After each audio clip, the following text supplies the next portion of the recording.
الحمد للہ رب العالمین والعاقبۃ للمتقین والصلاۃ والسلام علی سید الانبیاء والمرسلین والحمد للہ رب العالمین قال اللہ تبارک و تعالی لقد کان لکم فی رسول اللہ اسوۃ حسنہ لمن کان یرجو اللہ والیوم الآخر وذکر اللہ کثیرا قال اللہ تبارک و تعالی کنتم خیر امۃ اخرجت للناس صدق اللہ و مولانا العظیم۔ مجھے سامعات، آج کا جو ہمارا ذکر کا گوشہ ہے، وہ ذکر کا گوشہ جو نا اس کے اوپر ہم آج کچھ سوالوں کے جواب دینے کے لیے جا رہے ہیں کہ پیچھے میرا ایک لیکچر آیا ہے جو نا یوٹیوب پہ مدح سرائی پر، اور مدح سرائی پر جو نا حضور صلی اللہ علیہ وسلم کی مدح سرائی پہ ہم نے لیکچر لیا تھا، تو اس پر نا ایک نان مسلم نے کچھ سوال کیے، تو ان کے سوالوں پہ کے جواب پہ آج کا جو ہمارا حلقہ جا رہا ہے۔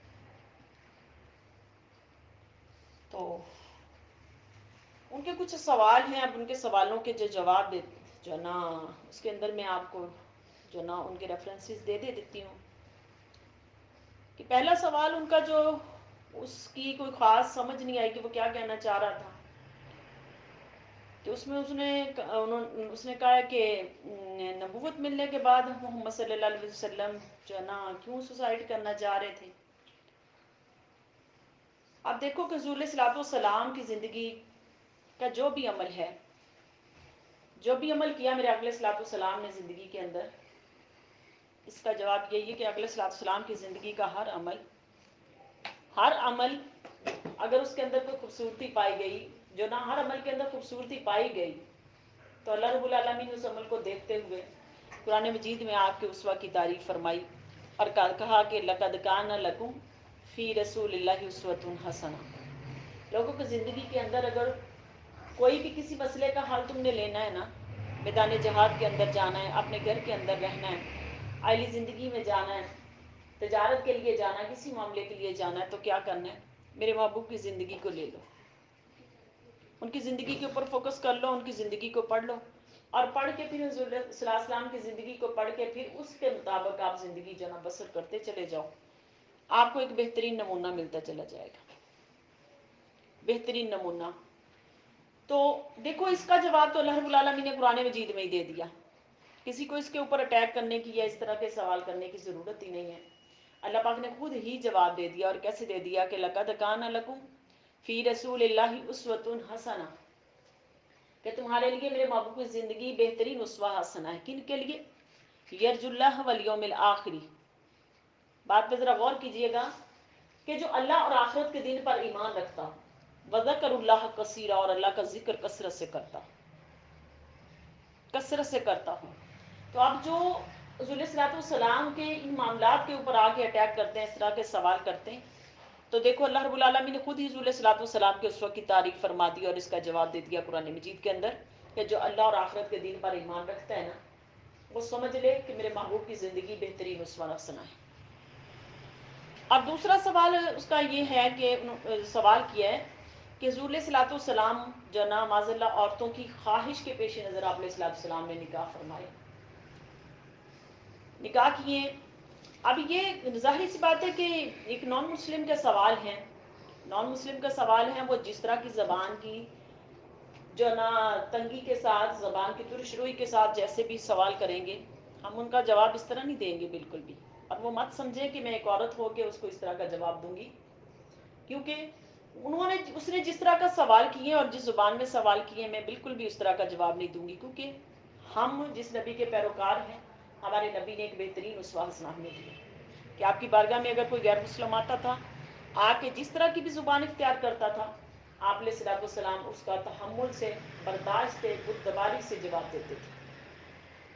تو گو کہ ہم لوگ ان کی سیرت کو پڑھ رہے ہیں اور پڑھا رہے ہیں، لہٰذا ہم اس جو نا پیراہے ملا کے جواب نہیں دیں گے آپ کو اس سوال کا کہ حضور صلی اللہ علیہ وسلم سوال کہ حضور صلی اللہ علیہ وسلم معاذ اللہ کوئی دنیاوی خواہش کے لیے کہ آپ علیہ السلام نے جو نکاح فرمائے۔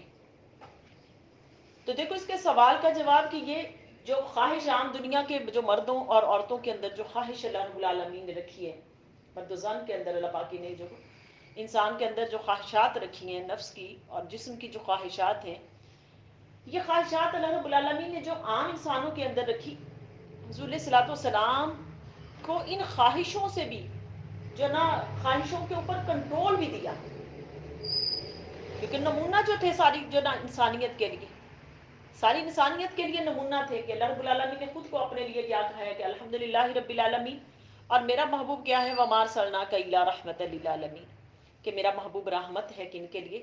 عالمین کے لیے۔ تو جب سارے عالمین کے لیے آپ رحمت ہیں تو پھر وہ نمونہ بھی تو بنیں گے نا۔ اب وہ نمونے کے طور پہ اب جو جواب آئے گا، آپ دیکھیں کہ عورتوں کی خواہش ان کے اندر کیسی تھی کہ اگر اس وقت معاشرے کے اندر جس طرح عورتوں کی تذلیل تھی، عورتوں کی تذلیل تھی، اگر کوئی بیوہ ہو جاتی تھی اس کے ساتھ نکاح نہیں جو نہ کرنا پسند کرتے تھے، اگر بدصورت ہوتی تو اس کے ساتھ بالکل بھی نکاح نہیں کیا جاتا تھا، جو نا ان کے ساتھ نکاح نہیں کرتے تھے، اس کی جائیداد کے اوپر قبضہ کر لیتے تھے، جائیداد کو اپنے جو نا قبضے میں لے لیتے تھے اور نکاح نہیں کرتے تھے، عورتوں کو ایسے ہی چھوڑ دیتے تھے۔ عورتیں بیوہ ہو جاتی تھی، سال سال تک ان کی عدت نہیں ختم ہوتی تھی، ان کو تنگ کرتے تھے، طلاقیں دے دیتے تھے، پھر ان کے ساتھ رجوع کرتے تھے، ان کو اذیتیں دیتے تھے۔ میرے آقا علیہ الصلوۃ والسلام نے جو ان کی اس بات کا جواب جو نہ دیا، اور کس طرح دیا، اللہ رب العالمین نے اپنے محبوب کے اسوہ حسنہ سے جواب دلایا، اسوہ حسنہ سے جواب دلایا۔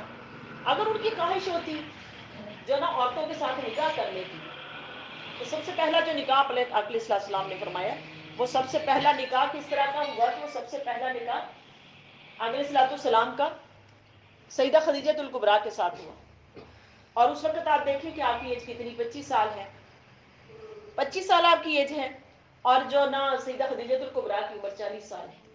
اگر جو نا شہوت کے پیش نظر ہی کہ آپ کو عورتوں کی ان کے سوال کے اندر یہ کہ عورتوں کی اگر خواہش ہوتی تو پہلے سب سے پہلے آپ جب ینگ تھے، بالکل جوان تھے، تو جوان ہونے کے ناطے آپ کو ایک جوان سے ایک بچی سے شادی کرنی چاہیے تھی جوانی کی ایج میں۔ آپ دیکھیں نا، اس وقت ایک جوان سے شادی چاہیے تھی، نکاح کرنا چاہیے تھا، لیکن آپ نے ایک کس سے شادی کی کہ 40 سال کی جو نا عمر کی عورت کے ساتھ شادی کی، اور جو نا پھر اس عورت سے شادی کی کہ جو بیوہ تھی، پہلے شادی شدہ تھی، اس کے بچے بھی تھے، اور ان بچوں کے ساتھ اس عورت کے ساتھ شادی کی، اور خالی شادی کر کے نکاح کر کے ان کے ساتھ جو نا حسن سلوک بھی پھر کیا، خالی ان کو ساتھ نکاح ہی نہیں کیا۔ اور حسن سلوک کیسا میرے آقا علیہ السلام کا کہ آپ دیکھیں سیدہ خدیجہ الکبریٰ کے ساتھ جب نکاح ہوا میرے آقا علیہ السلام کا، اور اس نکاح میں آپ علیہ السلام کی ساری اولاد جو نا اولاد اس میں سے ہوئی، آقا علیہ السلام کی اولاد ہوئی اس میں سے، اور اللہ پاک نے اولاد جو دی آپ علیہ السلام، اور محبت اتنی حضور علیہ السلام کی کہ ایک دن جب بیمار ہوتی تو حضور علیہ السلام سے چادر منگوا بھیجی کہ اپنی چادر دے دے، مجھے سردی لگ رہی ہے، بخار تھا۔ تو حضور علیہ السلام نے فرمایا کہ اے خدیجہ، اگر اس وقت تو میری جسم کی چمڑی بھی مانگتی ہے، جسم کہ میرا جو نا جلد بھی مانگتی تو میں تو جو وہ بھی دے دیتا، یہ تو چادر تھی۔ کوئی محبت کی اتنی بڑی مثال پیش کر سکتا کہ اتنی بڑی جو نا پہلی بیوی ہے اور اتنی ایج کی ہے، اور اس کے ساتھ محبت کا اظہار دیکھ لو کیسا ہے۔ اور پھر جب وہ فوت ہو جاتی ہیں تو پھر کیا ہے کہ ان کی زندگی کے اندر اور کوئی نکاح نہیں کیا، اور پھر جب فوت ہو جاتی ہیں، اور فوت ہونے کے بعد پھر ان کو اس وقت بھی یاد کرتے ہیں کہ جب کوئی بکری ذبح کرتے ہیں، جو نا گوشت جو نا وہ لوگوں کو گفٹ کرتے ہیں، تو ان کا حصہ ان کی سہیلیوں کی طرف بھی بھیجتے ہیں۔ کیا ادیان کے اندر ایسی کوئی مثال ملتی ہے کہ زندہ کے ساتھ اتنا حسن سلوک ہو، اور پھر ایک جو نا بیوہ کے ساتھ نکاح کر کے جوانی میں نکاح کیا اور اتنی محبت کی ہے، اور وہ مر بھی جائے، آج تو ہم مر جاتے ہیں تو بھول جاتے ہیں ہم سب کو، لیکن اسلام نے دیکھو کتنا اچھا کانسیپٹ پیش کیا کہ اس نے اسلام نے اور میرے حضور نے اتنا اچھا اسواسنا پیش کیا کہ جب وہ فوت ہو گئی تو فوت ہونے کے بعد میرے آقا علیہ السلام ان سے کیا کرتے تھے، محبت کا اظہار ایسے فرماتے کہ ان کی سہیلیوں کو بھی گوشت بھیجتے تھے۔ پھر آپ کی زندگی کے اندر جب تک اب حیات نہیں، حضور صلی اللہ علیہ وسلم نے نکاح نہیں اور کیا۔ یہ پہلا نکاح میرے آقا علیہ السلام کا۔ دوسرا نکاح کیا کیونکہ عرب کے اندر اس وقت عورتوں کی عزت نہیں تھی، اللہ پاک نے یہ اسوہ دکھانا تھا، پہلا نکاح دیا، اور پہلے نکاح کے اندر اتنی رسپیکٹ رسول اللہ صلی اللہ علیہ وسلم نے دی، اور پھر نکاح کر کے خالی نکاح کر لیتے تھے، بھیڑ بکریوں کی طرح چھوڑ دیتے تھے، عورتوں کو بھیڑ بکریوں کی طرح چھوڑ دیتے تھے۔ عورتیں تھیں جو نا بدکاری عام تھی، بدکاری کا ماحول اتنا زیادہ تھا کہ ایک ایک جہاں مرد کی زیادہ بیویاں نہیں تھی، عورتوں کے زیادہ سے زیادہ شوہر تھے۔ عورتیں جو نا جو نا ان کے گھروں کے اوپر جھنڈے لگے ہوتے تھے، اور عورتیں تعین کرتی تھی اپنی اولاد کا. اللہ پاک نے یسوع حسنہ دینا تھا کہ حضور صلی اللہ علیہ وسلم کو جو نا نکاح کا حق دیا، اور نکاح کا حق دے کے پھر دکھایا کہ عورتوں کے ساتھ حسن سلوک کرو، اور سب سے پہلے اگر بیاہ پہ لاؤ تو پھر ان کا مہر ادا کرو. اور مہر بھی دیکھو کتنا کتنا ادا کیا. ساری ازواج مطہرات کے مہر 400 درہم ہیں، اور ام حبیبہ رضی اللہ تعالیٰ عنہ کو 500 دینار ہے. درہم چاندی کا اور دینار سونے کا. آپ ذرا اندازہ کریں، آج کوئی دے نا اتنا، سب سے پہلے اپنی بیوی کو اپنے گھر میں دے کے آئے اور لا کے اتنا بڑی رقم اپنی بیوی کو گفٹ دے، اور گفٹ دے کے پھر اس کے ساتھ اس طرح کا اسوہ حسنہ دے کے اور پھر اس کو رکھے. سب سے پہلے اتنی 1.5 عمر کی جو عورت ہے اس کے ساتھ نکاح کرے، اور پھر دوسرا جو نکاح رسول صلی اللہ علیہ وسلم نے کیا، یہ دیکھو پہلے نکاح کی مثال. دوسرا نکاح جو کیا سیدہ سودا رضی اللہ تعالیٰ عنہ سے، اور سیدہ سودا رضی اللہ تعالیٰ عنہ سے جو دوسرا نکاح ہوا، اور وہ نکاح 50 سال کی ایج میں ہوا. 50 سال آپ کی عمر ہے، اور 50 سال کی عمر میں سیدہ سودا کی عمر بھی 50 سال. اب یہ سوال کرنے والوں ذرا اپنے سوالوں کے اوپر غور کر لیا کرو کہ اگر عورتوں کی خواہش ہوتی تو مجھے بتاؤ نا کہ کیا کوئی نوجوان ہے جو اتنی بوڑھی عورتوں کے اندر بھی رغبت رکھتا ہو، اتنی بوڑھی عورتوں کے اندر، کہ وہ بوڑھی عورت ہو 50 سال کی عمر، ایک 1.5 عمر کی عورت ہے تو اس کے اندر رغبت رکھتا ہوں. لیکن ان کے ساتھ پھر رسول صلی اللہ علیہ وسلم نے نکاح کیا. نکاح کر کے پھر میرے آقا صلی اللہ علیہ وسلم نے ان کے ساتھ محبت بھی کی، ان کا مہر ادا کیا، ان کے ساتھ محبت کی. اور محبت کی مثال ایسے تھی کہ وہ بوڑھی ہو گئی تھی، رسول صلی اللہ علیہ وسلم کی بارگاہ میں رہتی تھی. آقا صلی اللہ علیہ وسلم اتنی بوڑھی ہو گئی تھی، اتنی بوڑھی ہو گئی تھی، آقا صلی اللہ علیہ وسلم کے ساتھ اتنی محبت کے ساتھ رہتی تھی، محبت کے ساتھ آقا صلی اللہ علیہ وسلم کے ساتھ رہتی تھی. یہ محبت کی بے نظیر اور بے نظیر جو نا مثال رسول صلی اللہ علیہ وسلم دے گئے، وہ کسی دین کے اندر نہیں آئی ایسی مثال. پھر رسول صلی اللہ علیہ وسلم نے سیدہ عائشہ رضی اللہ تعالیٰ عنہ سے جو نکاح کیا، اور ان سے جو نکاح کیا، تو آپ دیکھیں وہ نکاح اب اس وقت کے حالات کے پیش نظر، اسلام کا ایک اپنا قاعدہ قانون ہے، دوسرے مذاہب کا اپنا ایک قاعدہ قانون ہے. اللہ پاک نے دوسرے مذاہب کے مطابق اسلام کو نہیں رکھا، اسلام کے اپنا ایک نقطہ نظر ہے، اس کے مطابق اسلام کو رکھا، اور کہا اسلام کے اندر کہ جب بچی بالغ ہو جائے تو بچی کا کیا کر دو، نکاح کر دو. اب سیدہ خدیجہ الکبریٰ جو نا کے بعد تیسرے نمبر پہ سیدہ عائشہ آئی ہیں، اور ان کا جب نکاح ہوا تو آپ دیکھیں نکاح کے اندر اب یہ بچی تھی، ابھی یہ نابالغ نہیں ہوئی تھی، تو نابالغ تھی تو ان کا نکاح ہوا ان کے ساتھ، لیکن رخصتی نہیں ہوئی. رخصتی کیا ہوئی؟ اس وقت ہوئی رخصتی کہ اس وقت جائز تھا نا، تو رخصتی اس وقت کی، کس وجہ سے کی رخصتی کہ پھر جب وہ بالغ ہو گئی تو پھر اس کے بعد رخصتی کی، اور رخصتی کی پھر اس کے بعد حضور صلی اللہ علیہ وسلم نے اب یہ رخصتی کر لی، اور رخصتی کر کے پھر اگلے صلی اللہ علیہ وسلم اب یہ گو کہ جوان ہوئی حضور صلی اللہ علیہ وسلم کے پاس. اور محبت کی ایسی مثال تھی، آپ دیکھیں وہ چھوٹی عمر کی تھی تو ان کے ساتھ چھوٹی عمر کے مطابق ہی جو نا ٹریٹ کرتے تھے، اس کے مطابق کہ وہ کھیلتی تھی تو ان کو کھیل نہیں دیتے تھے، وہ کھیل کود پسند کرتی تھی ان کو کھیلنے کودنے پسند کرتے تھے. لیکن یہ مثال دی محبت کی. دوسری طرف مثال ان کے لیے یہ دی کہ یہ تو مثال تھی ان کی، لیکن نکاح اللہ پاک نے حکمت کیا رکھی؟ حکمت یہ رکھی کہ جو ینگ انسان ہوتا ہے نا اور بوڑھا انسان، اس کے حافظے کے اندر بڑا فرق پڑ جاتا ہے. اب وہ کہ دوسری ازواج مطہرات ذرا تھوڑی سی زیادہ عمروں کی آئیں، اور یہ تھوڑی سی بچی تھی، حضور کی بارگاہ میں آئی تو بچی تھی. بچی ہونے کے ناطے اللہ رب العالمین نے علم امت کی طرف منتقل کرنا تھا، امت کی طرف احکامات منتقل کرنے تھے. تو ایک بچے کو دیکھا جس کا حافظہ ایک اچھا تیز ہوتا ہے حافظہ، اور وہ حافظہ تیز ہوتا تو وہ اپنے حافظے تیز پر جو نا وہ تیزی سے ایک پک کر جاتا بچہ. تو یہ اب حافظے کی تیز تھی، تو اللہ رب العالمین کی منشا یہ تھی کہ ان کے ساتھ نکاح کریں، اور نکاح کر کے پھر وہ جو دین ہے حضور صلی اللہ علیہ وسلم کے بیڈ سے ان کو مل رہا تھا، حضور کے گھر سے ان کو دین مل رہا تھا، وہ دین دوسرے جو نا لوگوں تک منتقل کیا جائے. اور پھر کیا تھی؟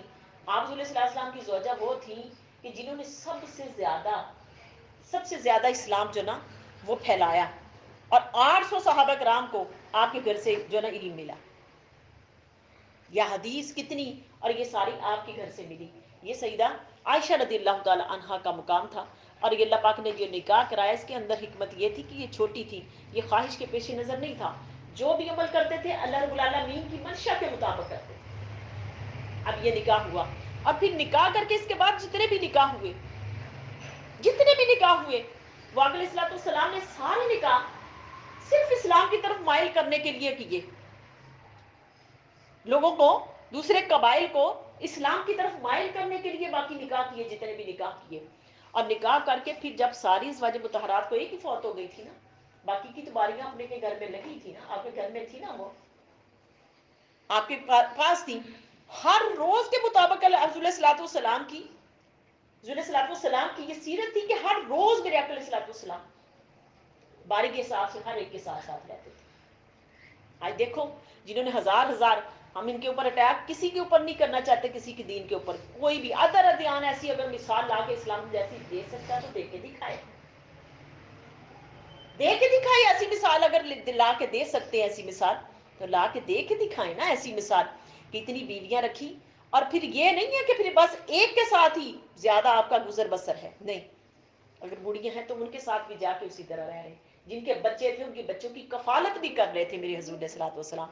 اور پھر کفالت کر رہے تھے، خالی وہ ہی نہیں حضور علیہ الصلوۃ والسلام کے ساتھ محبت کرنی تھی، ان کے بچے بھی میرے آقا کے ساتھ محبت کرتے تھے. کیسی بے نظیر مثال دی. آپ آج کوئی کر کے دکھائیں ایسی مثال، لا کے دکھائیں ایسی مثال. جو اپنے دین کے اندر ہزار شادیاں رچا کے بیٹھے، ان کی ہسٹریوں کے اندر ہزار شادیاں، ہزار شادیاں، وہ ایسی مثال لا کے دکھائیں. نہیں لا سکیں گے. کیوں؟ کہ رب کائنات نے فرمایا لقد کان لکم فی رسول اللہ اسوۃ حسنہ. دیکھیں جب سیدہ جویریہ کے ساتھ نکاح ہوا رسول صلی اللہ علیہ وسلم کا، تو 200 جو گھرانے آپ کے قبیلے کے تھے انہوں نے اسلام قبول کیا. جیسے جیسے حضور صلی اللہ علیہ وسلم کا حسن خلق دیکھتے تھے، دشمن تھے حسن خلق دیکھتے تھے، اخلاق اچھا دیکھتے تھے، سب اسلام کی طرف مائل ہوتے گئے اور اسلام پھیلتا چلا گیا. یہ ساری اللہ رب العالمین کی حکمتیں تھی کہ اتنے نکاح آپ نے،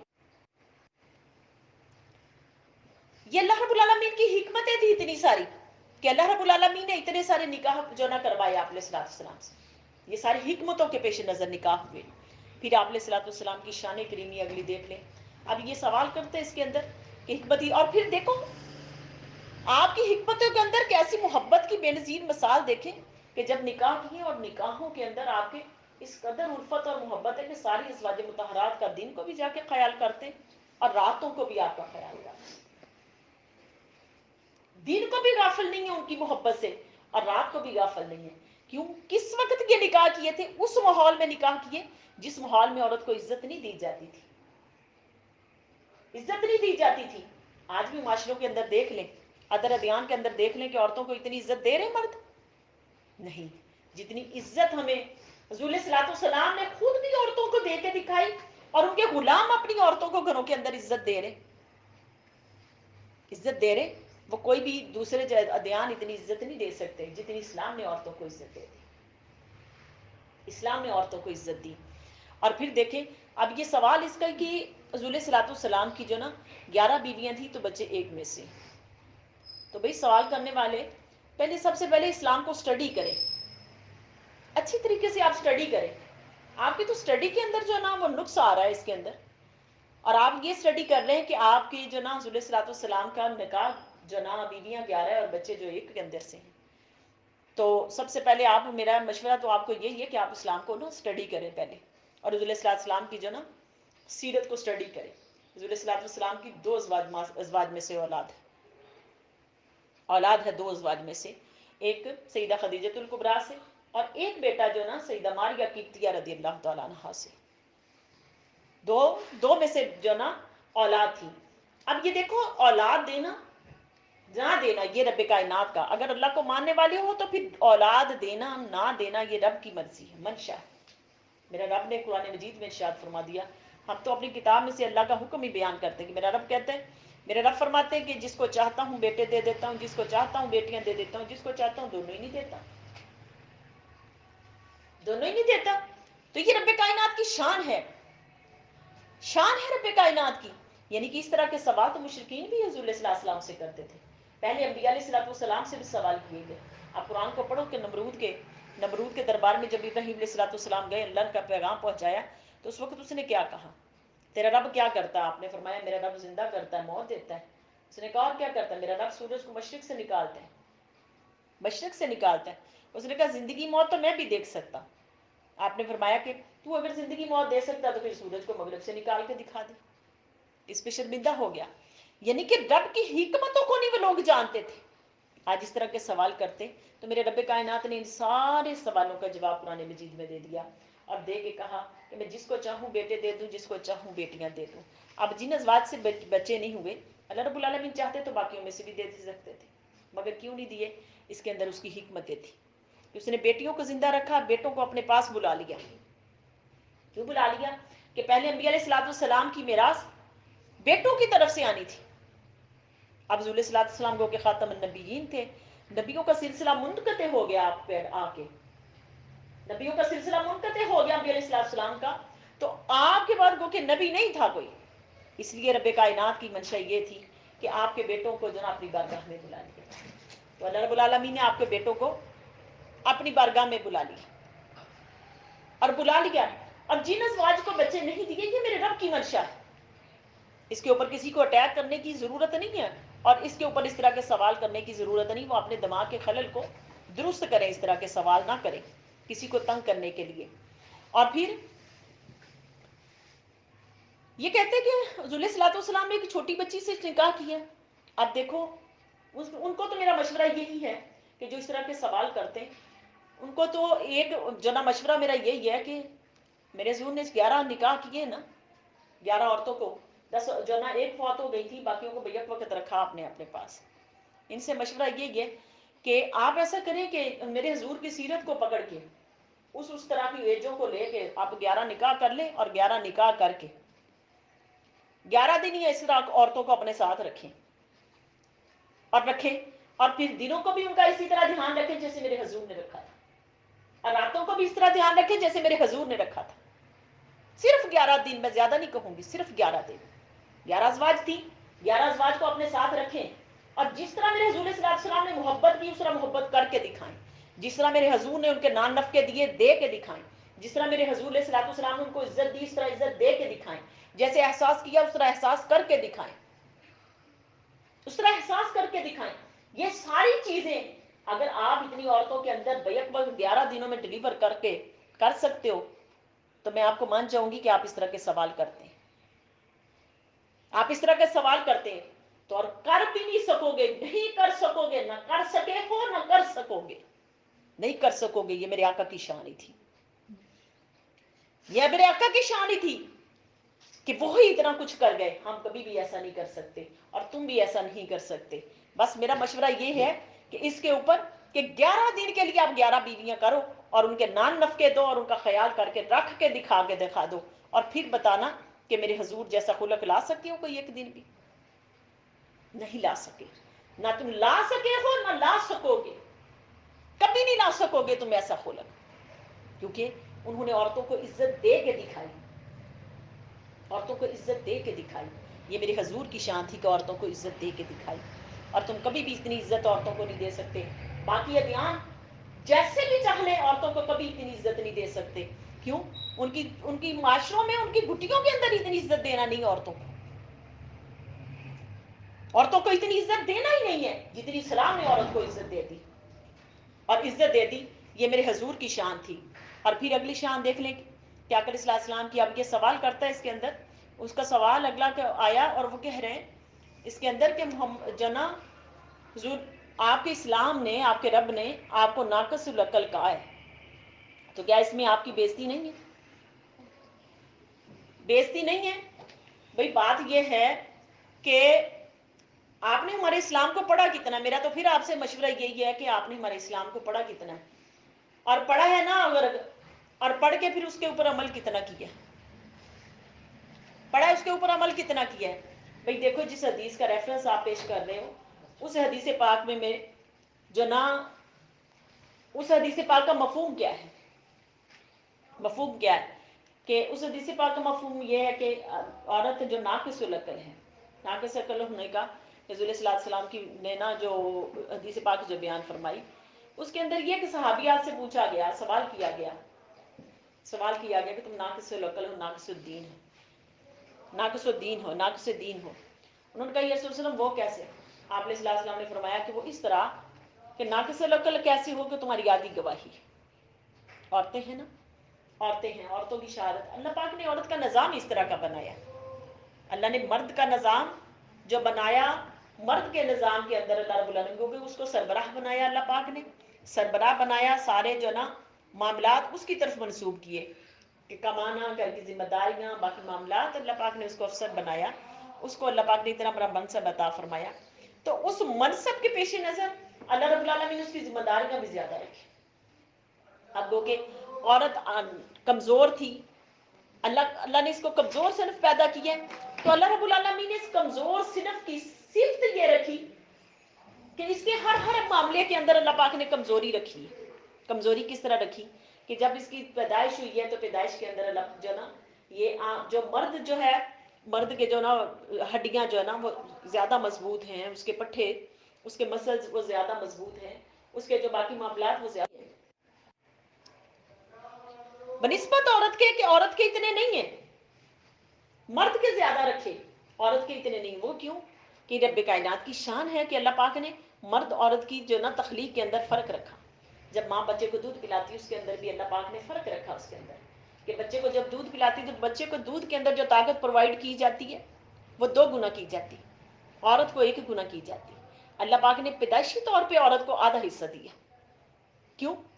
جب میراث میں اس کو آدھا حصہ ملا، آدھا حصہ ملا اس کو میراث کے اندر، آدھا حصہ ملا باقی کیونکہ وہ سسرال میں جاتی پھر میراث کا حصہ اس کو مرد کی طرف سے بھی ملتا ہے. اسی طرح پھر عورتوں کی ناقص العقل ہونے کا مطلب یہ ہے کہ یہ کمزور ہے، یہ کمزور ہیں.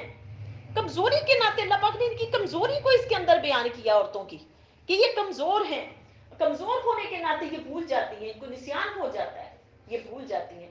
بھولنے کی وجہ سے فرمایا کہ تمہاری گواہی آتی ہے. اللہ پاک نے اس عورت کی کہ عورت کی تذلیل نہیں کی، اس کے اندر اللہ پاک نے تذلیل نہیں کی. اللہ پاک نے کہا کہ تمہاری گواہی آتی ہے.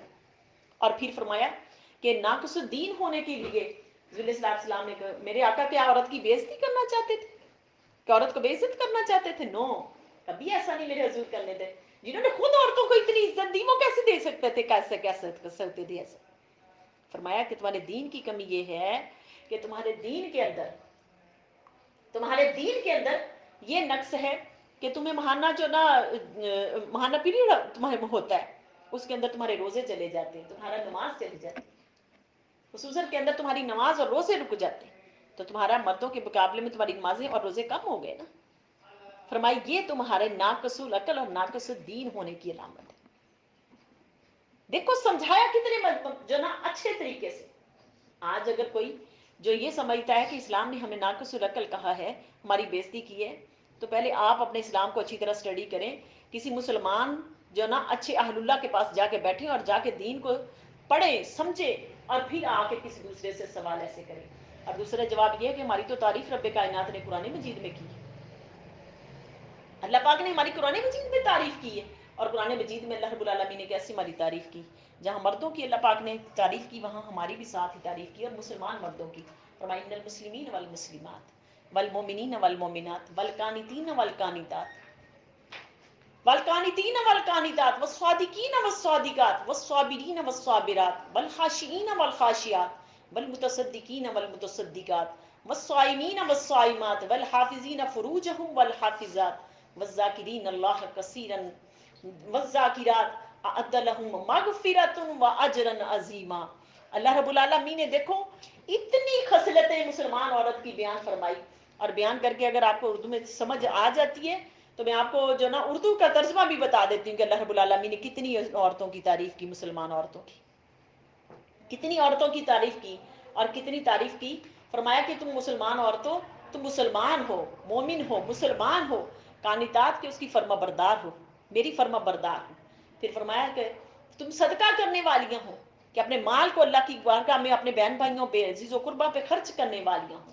والصابرین اور والصابرات، تم صبر کرنے والیاں بھی ہو، کہ تکلیفیں پہنچتی ہیں، مسائل پہنچتے ہیں، مشکلات آتی ہیں، تم اس کے اوپر صبر کرتی ہو. والخاشعین، پھر عاجزی بھی رکھنے والی ہو، میری بارگاہ کا ڈر بھی رکھنے والی ہو. اور فرمایا خاشعین والخاشعات، تم ڈر رکھنے والی ہو. اور پھر فرمایا تم خیرات کرنے والی ہو، والمتصدقات، تم خیرات کرنے والی ہو. فرمایا والصائمات، تم روزہ رکھنے والی ہو. اور پھر فرمایا تم اپنی والحافظات فروجہم والحافظین فروجہم والحافظات، تم اپنی شرمگاہوں کی حفاظت کرنے والی ہو. کیا کوئی اتنی عورتوں ادر ادیان کے اندر کوئی اتنی تعریف کی گئی اللہ پاک نے کسی عورت کی اتنی تعریف کی؟ آگے فرمایا وَالذَّاكِرِينَ اللَّهَ كَثِيرًا وَالذَّاكِرَاتِ، اور اللہ کو بہت کثرت کے ساتھ یاد کرنے والی ہوں۔ پھر آگے رب کائنات نے فرمایا کہ تمہاری تعریف یہ ہے اعد لہم مغفرۃ واجرا عظیما، اللہ نے تمہارے لیے بہت بڑا اجر عظیم تیار کر رکھا ہے۔ تو جو یہ سوال کر رہا ہے کہ اسلام نے ہمیں ہماری بےزتی کی، یہ سن لو میرا رب میرے تمہارے قرآن میں ہماری کتنی اچھی تعریف کر رہے ہیں کہ اگر ہم نے اپنے ہماری کتنی اچھی تعریف کر رہے ہیں کہ اس دنیا میں بھی اللہ رب العالمین نے ہمیں اتنی القابات سے اچھے القابات سے نوازا، ہمارے آقا نے ہماری اتنی رسپیکٹ کروائی اور کر کے بھی دی اور کروائی بھی، اور اسلام نے ہمیں اتنی رسپیکٹ دی، کوئی اور دین دے سکتا تو دے کے دکھائے، ادر دھیان دے سکتے ہیں تو دے کے دکھائیں اتنی رسپیکٹ جتنی میرے علیہ الصلوۃ والسلام نے رسپیکٹ دے دی۔ تو بھائی یہ سوال تھے اور ان سوالوں کے جواب تھے جو میں نے قرآن مجید سے اور حدیث پاک سے آپ کے سامنے رکھ دیے، اور جو اسلام نے تصور امن کا، محبت کا جو پیش کیا، جو اسلام نے پیش کیا ادر ساری سوسائٹی کے لیے، وہ کوئی بھی نہیں پیش کر سکا، کوئی ادیان نہیں پیش کر سکا۔ تو بات یہ ہے کہ اس طرح کے سوال کرتے ہوئے آپ پہلے اسلام کو اسٹڈی کریں اور اچھی طرح اسٹڈی کریں، پھر آگے ایسے سوالوں کے جواب دیا کریں۔ تو کسی کو تنگ نہ کریں، ہم کسی کو تنگ نہیں کرتے، آپ لوگ بھی کسی کو تنگ نہ کریں۔ آپ نے یہ سمجھا کہ ایک عورت ہے تو ایک عورت کے اوپر ہم ایسے سوال کر کے تو ہم جو مرضی چاہیں کر لیں، لیکن برکیف آپ نے اس طرح کے سوال اگر کرنے تو آئندہ سے اسٹڈی کریں اچھی طرح، اور اسٹڈی کر کے پھر آئیں اور پھر آ کے آپ اپنے جواب لیں۔ تو اسلام کے خلاف بولیں اگر آپ کو بہت زیادہ شوق ہے سوال کرنے کا تو اچھی طرح اسٹڈی کر کے آئیں، اور اگر اسٹڈی نہیں ہے تو پھر اس طرح کے سوال نہیں کرنے۔ اللہ رب العالمین ہمیں حضور علیہ الصلوۃ والسلام کی جو نا اتباع سچی پکی غلامی اور اتباع نصیب فرمائے، وما علینا الا البلاغ۔